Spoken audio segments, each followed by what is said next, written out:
नमस्कार, मैं मोंटी राठौड़ और मरुधरा के विशेष कार्यक्रम सामाजिक कार्यों द्वारा समाज में बदलाव।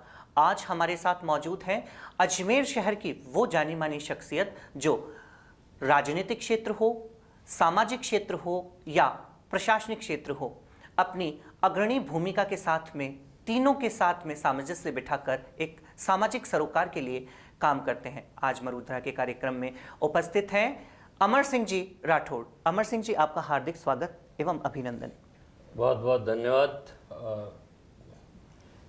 मरुधरा टाइम्स के दर्शकों को मेरा नमस्कार, बहुत बहुत शुभकामनाएं। सामाजिक कार्यों द्वारा समाज में बदलाव मरुधरा का एक विशेष कार्यक्रम है।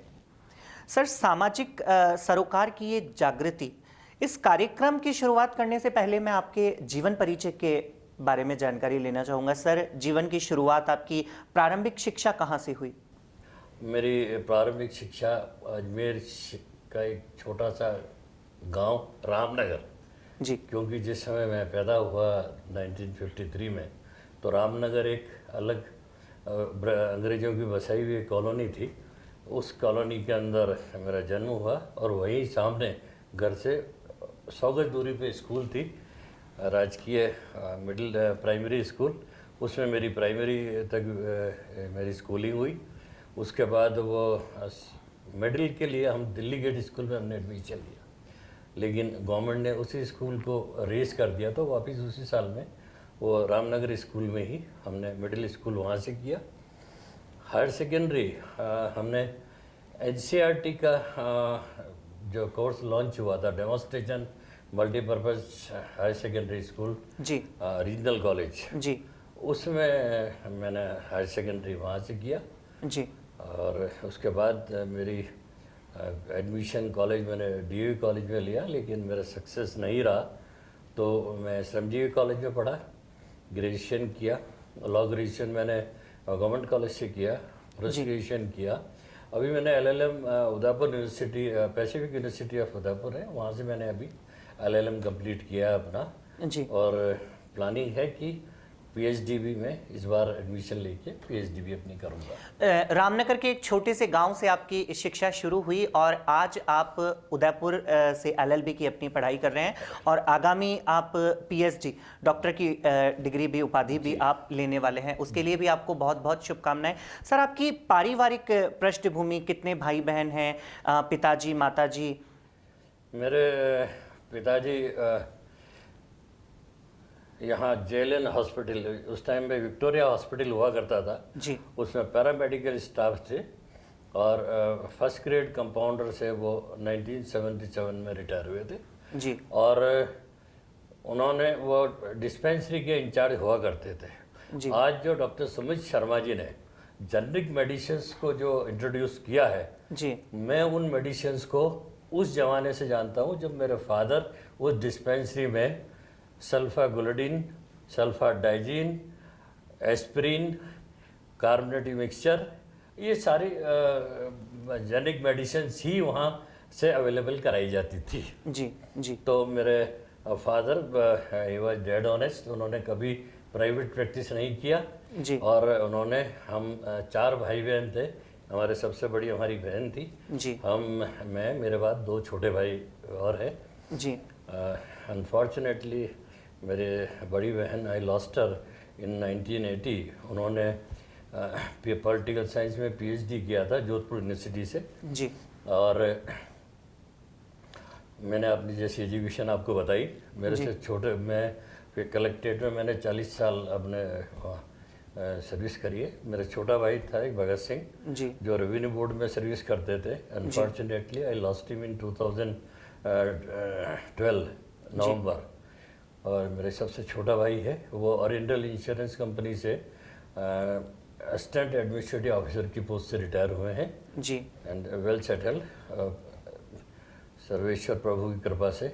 बहुत मेरी सबसे बड़ी बेटी जो है इंजीनियर है, उसने इंटीरियर डिजाइनिंग में इटली मिलानो से कोर्स किया, पोस्ट ग्रेजुएशन कोर्स, लेकिन उसने बड़ी ऑफर छोड़ के, वो परमहंस योगानंद जी की शिष्या है, शी इज स्पिरिचुअल, और वो उनके घर में न तो टीवी है और न उनके घर में अखबार आता है। उनका सारा ध्यान मेडिटेशंस में जाता है और मेडिटेशन में उनका लाइफ है। और वो उनकी शादी भी मेडिटेटिव तरीके से उनके गुरुजी के आश्रम में हुई थी। मेरी उनके हस्बैंड जो साइंटिफिक ऑफिसर हैं रावत भाटा एटॉमिक पावर प्रोजेक्ट में जी। दूसरी बेटी रिमोट सेंसिंग में है, प्रोग्राम साइंटिस्ट थी बिट्स में पहले, और उनके हस्बैंड रिसर्च साइंटिस्ट हैं श्री राम केमिकल्स में जी। तीसरी बेटी है वो डॉक्टर हैं, उनके हस्बैंड इंडियन आर्मी में मेजर हैं। एक बेटा है भगवान की दया से, वो टेक्सटाइल कंपनी में मैनेजर है बम्बई के अंदर, और प्रभु और गुरुदेव की कृपा से सब वेल सेटल्ड है, इसलिए मैं आज बहुत खुश हूँ। ये तो अमर सिंह जी हुई आपकी पारिवारिक पृष्ठभूमि और आपकी जीवन परिचय। एक रामनगर जैसे छोटे से ग्रामीण परिवेश से आपने अपनी पढ़ाई की शुरुआत की, आपके जीवन की शुरुआत की। पिताजी प्रशासनिक सेवा में रहे, आपने भी जैसा बताया कि आप भी 40 वर्ष तक प्रशासनिक सेवा में रहे। उसके बाद में ये सामाजिक सरोकार के लिए काम करना और सामाजिक जीवन जीना और सामाजिक संस्थाओं के साथ जुड़कर अग्रणी काम करना, ये प्रेरणा आपको कहाँ से मिली? देखिए, मैं जब सर्विस में था कलेक्ट्रेट में, तो मैं वहाँ लोगों को देखता था, लोग बहुत परेशान होते थे काम के लिए जी। मैंने अपने सर्विस टेन्योर में कोई भी व्यक्ति अगर किसी काम से मेरे पास आया है, चाहे वो मेरे पहचान का है या नहीं है, मैं उसकी जितनी मदद हो सकती थी उसकी मदद करता था जी। और बिल्कुल निस्वार्थ, कोई मेरा इंटरेस्ट उसमें नहीं होता था, मैं उसकी मदद करता था और जितना संभव होता था वो मैंने किया। तो मेरी शुरू से ही एक भावना थी, क्योंकि मेरे फादर ने भी ऑनेस्टली सर्विस करी थी और अपना वही उन्होंने के जो संस्कार थे वो संस्कार मेरे में थे, और उन संस्कारों के बदौलत ही मैं इस सामाजिक सरोकार में, ये समझ लीजिए कि वहीं से मेरे चरित्र में आते चले गए लोगों की मदद करना। और लोगों की मदद मैं आउटराइटली करता था, चाहे मेरे क्षेत्राधिकार में हो या नहीं हो, उसके बाहर जाके भी मैं करता था। अभी तक अमर सिंह जी, आप कौन कौन सी सामाजिक संस्थाएं हैं, ऐसी ऑर्गेनाइजेशन हैं जिनके साथ में आप जुड़कर अग्रणी काम करना चाह रहे हैं और आप सामाजिक क्षेत्र के लिए, सामाजिक सरोकार के लिए काम करते जा रहे हैं? जैसा एक टोलफा हुआ, ह्यूमन राइट्स के लिए भी आप काम करते हैं, सेल्फ डिफेंस के लिए भी आप काम करते हैं, तो ऐसी कौन कौन सी संस्थाएं हैं जिनके बारे में आज आप हमारे दर्शकों को बताना चाहेंगे? मैं सबसे पहले तो TOLFA, tree of life for animals, जो करेगड़ी में एनिमल केयर हॉस्पिटल है जी, 2005 के लास्ट में जो उसकी चेयरपर्सन एंड फाउंडर है रिचल राइट जी, वो मैं कलेक्टर साहब का रीडर हुआ करता था, और मैं कलेक्टर मैडम थी, मैडम रोली सिंह जी। वो अपनी किसी समस्या को लेके उनसे मिली, तो उन्होंने मुझे कलेक्टर साहब ने बुला के कहा इस लड़की की मदद करो। तो मैं अपने कोर्ट में वहाँ बैठ के उनसे बात करी, और जब उनका एम एंड ऑब्जेक्ट देखा, सुना, तो मेरे तो रोंगटे खड़े हो गए जी। मैंने कहा एक लड़की इंग्लैंड से अपने पिताजी के इंश्योरेंस को पैसा को यहाँ इन्वेस्ट करके मेरे इस शहर के लावारिस जानवरों के इलाज के लिए इतना कुछ कर रही है, और यहाँ के लोग इसको प्रोत्साहित करने के बजाय डिवरलाइज कर रहे हैं। तो मैं उनकी उसमें कायल हो गया, और डायरेक्टली और इनडायरेक्टली मैं उनके साथ समर्पित हो गया कि तुम्हारा कोई भी काम हो, कभी भी आधी रात को भी आप मुझे मैं अपनी सेवाएं देने को आपको तैयार हूँ जी। और मैं उनको साथ बराबर उसी टाइम से लगा हुआ हूँ जी। और 2005 में आप टोलफा से जुड़े थे और अभी तक वो इतने वर्षों से आप टोलफा से जुड़े हुए हैं। उसके बाद आपने कौन सी सामाजिक संस्था के साथ? टोलफा के बारे में आपको 2 मिनट और लूँगा जी। टोलफा में देखिए, टोलफा में जिस तरह लावारिस जानवरों का इलाज होता है, अपने जनरल एक्सीडेंट्स रोड के ऊपर डॉग्स के होते हैं जी। और डॉग्स की एक रेबीज, हमारे टोलफा का एक मिशन एंटी रेबीज भी है जी। और रेबीज की जो परसेंटेज ऑफ डेथ है कि उसमें रेबीज अगर किसी को होगी तो उसमें डेथ इज द रेमेडी, इसके अलावा कोई रेमेडी नहीं है। लेकिन उसके ऊपर हमारा इसका मिशन जब काम कर रहा है तो उसके अंदर, तो जब तक मैं सर्विस में था तब तक मेरी अपनी बाइंडिंग थी, लेकिन मैं जब 2013 में रिटायर हो गया जनवरी में, तो उनका ऑफर मेरे पास पहले ही था, लेकिन उन्होंने मुझे अपना वो बना लिया ट्रस्टी, और मैं उसके बाद से उनका ट्रस्टी बन के उनके पब्लिक रिलेशन वर्क सर, और जो भी मैं उनको जिस तरह भी मेरी अपनी कैपेसिटी में मदद कर सकता हूँ उतनी मैं उनको मदद करता हूँ जी।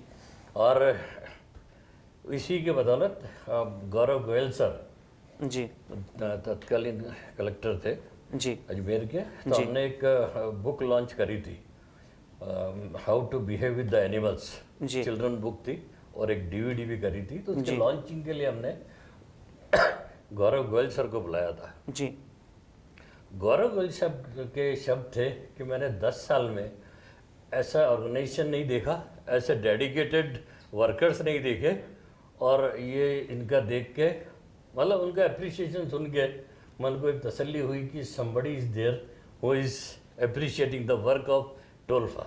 जी जी और फिर मुझे उन्होंने ही जिला पशु क्रूरता निवारण समिति का एग्जीक्यूटिव सेक्रेटरी नॉमिनेट किया, जी और मैं अभी नए पैटर्न में SPCA के executive member, nominated executive member भी हूँ। जी। जैसा कि अभी आपने बताया अमर सिंह जी कि जो सही काम होता है, जो लोगों की भावनाओं से जुड़ा हुआ होता है, तो उसे कोई भी व्यक्ति हो, वो प्रशासनिक अधिकारी हो या राजनीतिक व्यक्ति, परिवेश का व्यक्ति हो, वो उसको प्रोत्साहित करेगा। क्योंकि जहाँ सेवा भाव की बात आती है तो सेवा भाव की भावना बहुत कम लोगों में होती है। जैसी अजमेर शहर में बात की जाए तो आपकी सेवा भावना के तो लोग कायल हैं। सर, टोल्फा के बारे में आपने बताया, उसके अलावा और कौन सी ऐसी संस्थाएं हैं जिसके साथ आप जुड़े हुए हैं? सेवानिवृत्ति के साथ ही मैं जब 2013 में रिटायर हुआ तो वैभव गालरिया साहब जिला कलेक्टर थे।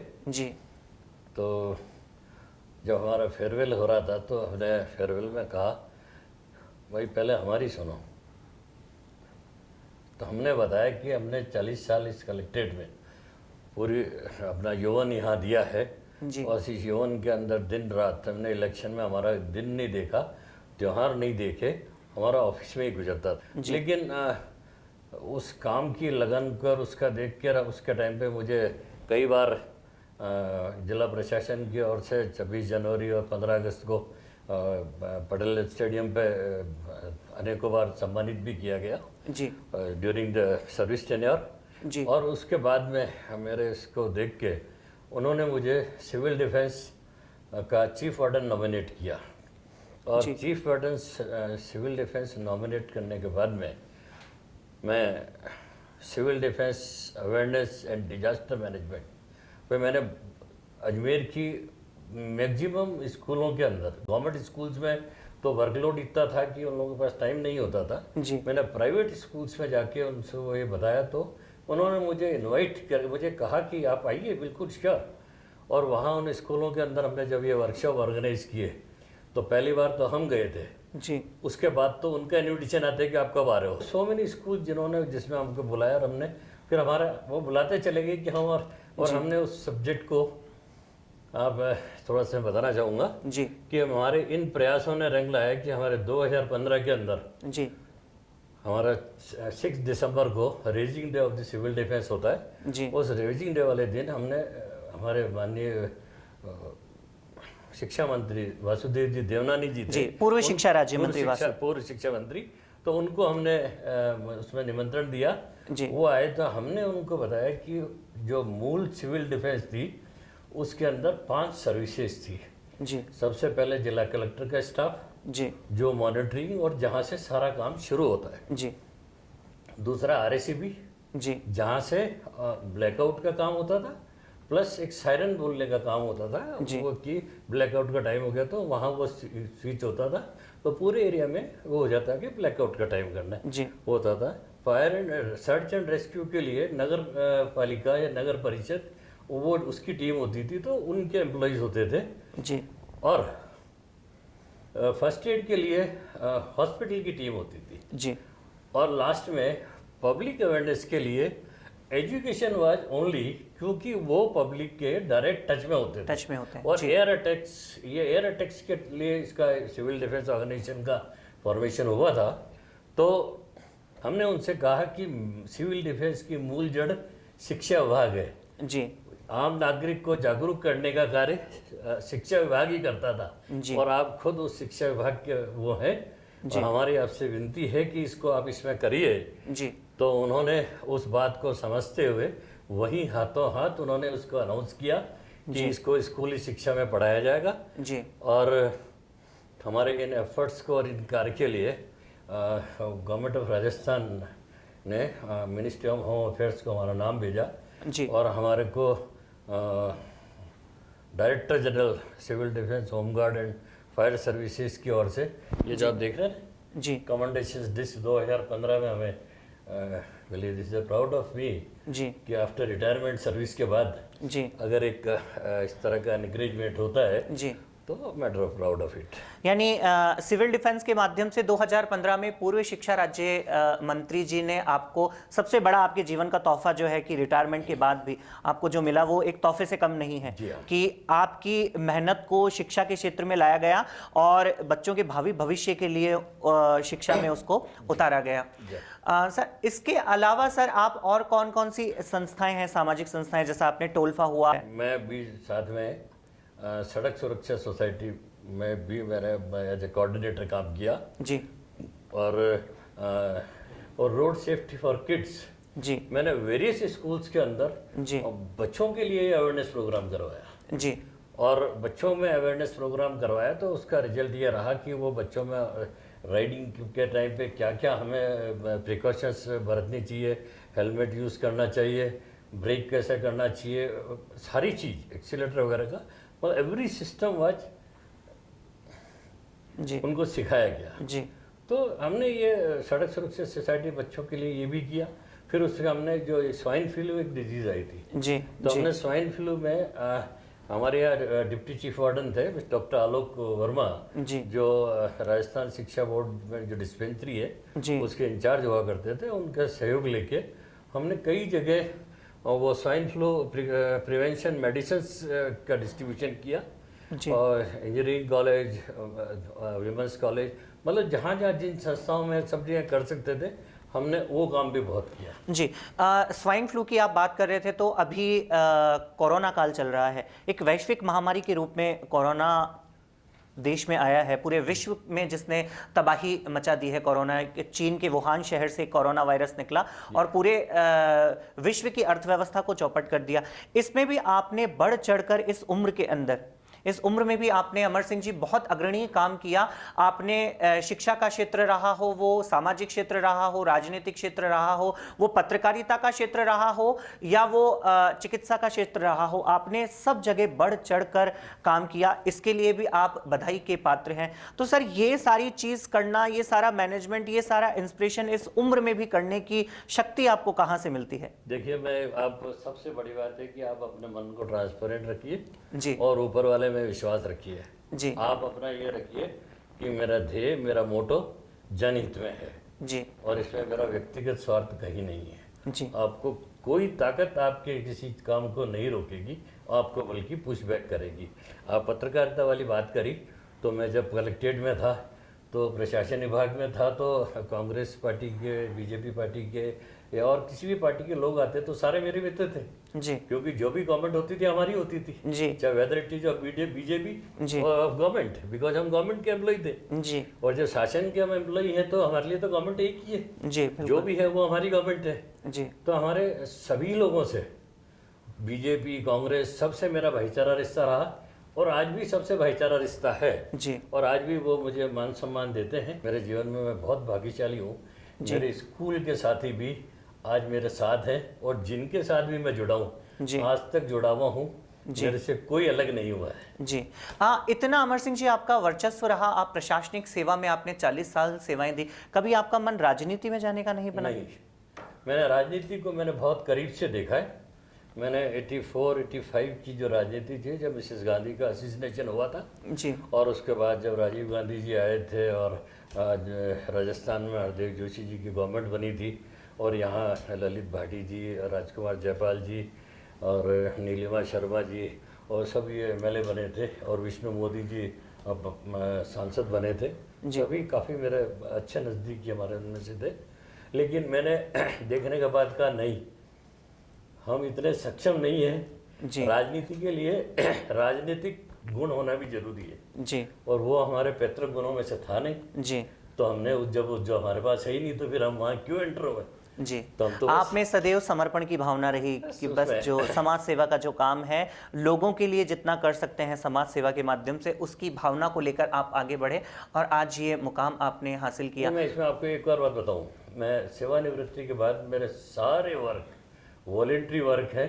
मैं किसी भी काम का कोई पैसा चार्ज नहीं करता हूँ। जी। मेरा टोलफा का काम हो, सिविल डिफेंस का काम हो, अभी आपने देखा होगा इस पैंडेमिक टाइम में मैंने सिविल डिफेंस के एक वो कोरोना महायुद्ध की रैली निकाली जी और जी पहले सैनिटाइजेशन का काम शुरू करवाया। जी। सबसे पहले मैंने सैनिटाइजेशन का काम शुरू कराया, हिंदुस्तान जिनके साथ नहीं शुरू किया था, तो मैंने गाड़ी मंगवा के मैंने अपने लेवल पे स्टार्ट कराया, तो ये स्टार्ट हुआ।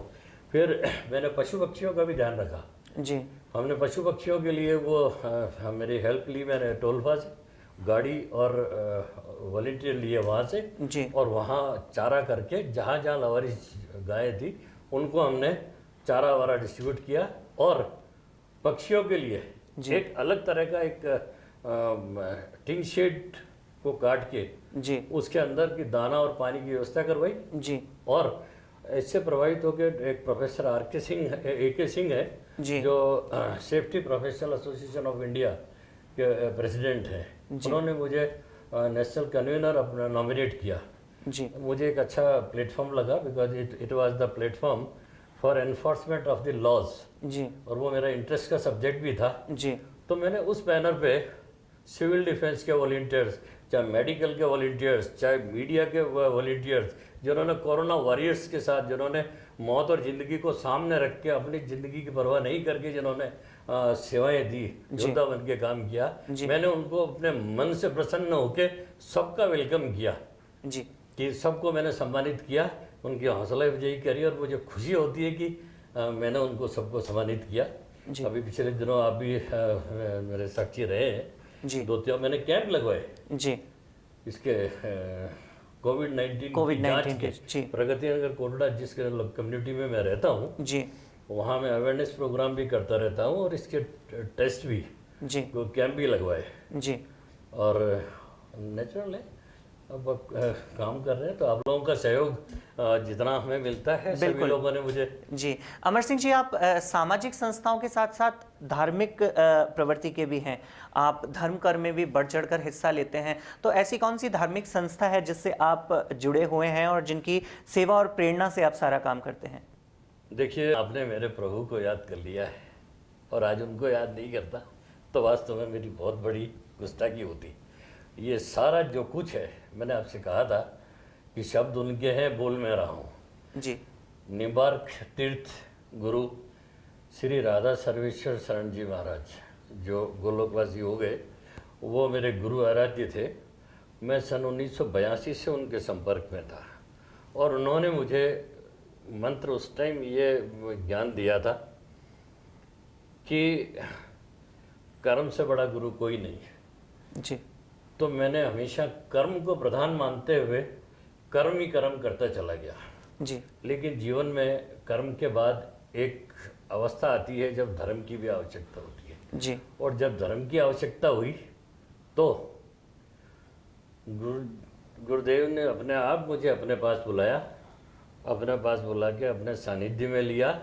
और जब उन्होंने मुझे कहा कि भगवान का नाम लिया करो, तो मैंने कहा गुरुदेव मैं तो एक जानता हूँ, हनुमान चालीसा पढ़ता हूँ सुबह सुबह, उसके अलावा मुझे कुछ नहीं आता। अच्छा, यही किया करो। जी और उसके बाद जो है, जब उससे उन्होंने मुझे गुरु मंत्र दिया, मेरा तो जीवन मैं आपको कह नहीं सकता।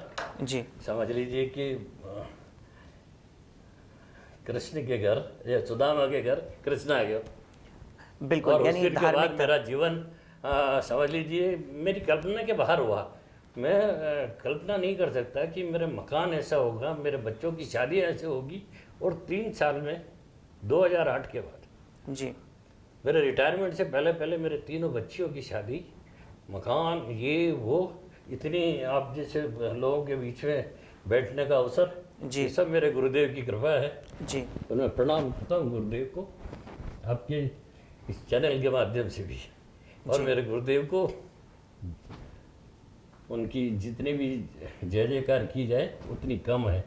यानी कहा जाए तो आप प्रशासनिक क्षेत्र में भी आपने काम किया है अमर सिंह जी, राजनीतिक क्षेत्र भी हुआ, सामाजिक क्षेत्र भी हुआ और धार्मिक क्षेत्र, चारों क्षेत्रों के अंदर आपका अग्रणी योगदान रहा। कार्यक्रम समाप्ति की ओर है और मैं आपसे पूछना चाहूँगा अमर सिंह जी, जीवन की ऐसी कोई घटना जो आज तक आपने कभी किसी के साथ साझा नहीं की हो और आज आप हमारे चैनल के माध्यम से हमारे दर्शकों के साथ वो बात या वो घटना जो आज आप हमारे चैनल के माध्यम से साझा करना चाहते हैं? आप विश्वास करेंगे जी। मैं कलेक्ट्रेट में जुडिशियल सेक्शन में मेरी पोस्टिंग, जहां आर्म्स एम्युनिशंस की डीलिंग हुआ करती थी, जी। एक्सप्लोजिव के लाइसेंस होते थे। जी। दिवाली के दिन मेरे 4 बच्चे, मेरी जेब में 5 रुपए नहीं। जी। सीरियसली सुनिए इस बात को। जी। मेरी जेब में 5 रुपए नहीं लेकिन मेरे चेहरे पे कोई शिकन नहीं। जी। मैं घर पे, क्योंकि व्यवहार सब लोगों से था, जी। तो क्योंकि दूसरा कुछ नहीं था, तो जिसने जैसा त्योहार पे वो किया, कोई मिठाई दे गया, कोई पटाखे दे गया, जी। तो मैं मेरे गली के बच्चों को, मैं मेरे गली के अंदर बच्चे जो कंचे खेलते थे, जी। उनको मना करता, अरे क्या करते हो तुम, ये जुआ खेलते हो? उनको डांटता रहता था, घर वालों को बोलता था, तो घर वाले भी कहते थे ठीक है जी। बाबूजी ठीक करे या नहीं। जी। तो मैं जब वो पटाखे बांटता था ना, जी। तो मुझे खुशी होती थी। जी। और वो बच्चे बोलते थे मुगेम्बो खुश हुआ। जी। पता नहीं क्या सोच के बोलते थे, लेकिन उनका एक सोच था कि मुगेम्बो डांटता भी इतनी जोर से और प्रेम भी ऐसे करता है कि पटाखे लेने आ जाओ सब, जी। मिठाई ले जाओ सब करो। जी। तो ये वो चीज़ है जो शायद कोई शेयर नहीं करता है। जी। जी। ये बिल्कुल। दिवाली के दिन 4 बच्चों के पिता के पास कलेक्ट्रेट में नौकरी वाले की जेब में 5 रुपए नहीं, जी। और लेकिन वो जिंदा दिली से ये बिल्कुल, यही जिंदा दिली है कि आज आप इस मुकाम के ऊपर हैं। अमर सिंह जी, आप हमारे चैनल के माध्यम से हमारे दर्शकों को क्या संदेश देना चाहेंगे? मेरा एक ही बात है कि आपके पास कोई भी काम आए तो उसको हंस के स्वीकार करिए। नेगेटिव तो आप आने ही मत दीजिए नज़दीक। No negative. कुछ भी है आपके पास, कोई भी चीज़ लग रहा है, आपको लग रहा है कि आपसे पॉसिबल नहीं होगा, but you do the effort. आप एफर्ट करिए, कुछ तो मिलेगा। आप 100 नहीं कर सके, 5 करेंगे, 10 करेंगे, 15 करेंगे, बस आपने 5 भी कर दिया तो you are successful because you have started it. तो मेरा एक ही बात है कि आप अपनी सोच हमेशा पॉजिटिव रखिए और नेगेटिव्स को अपने नज़दीक मत आने दीजिए। मेरा आप सभी लोगों से एक निवेदन है, और यही मैं आपको संदेश दूंगा कि जीवन में उन्नति के लिए नो नेगेटिव, और इस पैंडेमिक टाइम में 2 गज की दूरी, मास्क है ज़रूरी, नो मास्क नो एंट्रेंस, और मास्क ही वैक्सीन है। और इससे के अभी युद्ध जारी है, तो be stay home, stay safe. और अभी जो नया चालू हुआ है, यूके में लॉकडाउन हो गया, सब जगह हो रहा है, तो सभी को निवेदन, हार्दिक शुभकामनाएं। आपने हमें बहुत अवसर दिया हमारी बात को जी आपके पास पहुंचाने के लिए। ये हमारा सौभाग्य है कि आपने अपना कीमती समय और इतनी सारी संस्थाओं का आप काम देखते हैं, उसमें से एक छोटा सा समय हमें मरुधरा के लिए दिया। मरुधरा के खास कार्यक्रम में आज हमारे साथ मौजूद थे, जो किसी भी प्रकार से परिचय के मोहताज नहीं है, अमर सिंह जी राठौड़। अमर सिंह जी, आपका हार्दिक स्वागत एवं अभिनंदन। मरुधरा में फिर एक शख्सियत के साथ मौजूद होंगे, तब तक के लिए नमस्कार। नमस्कार।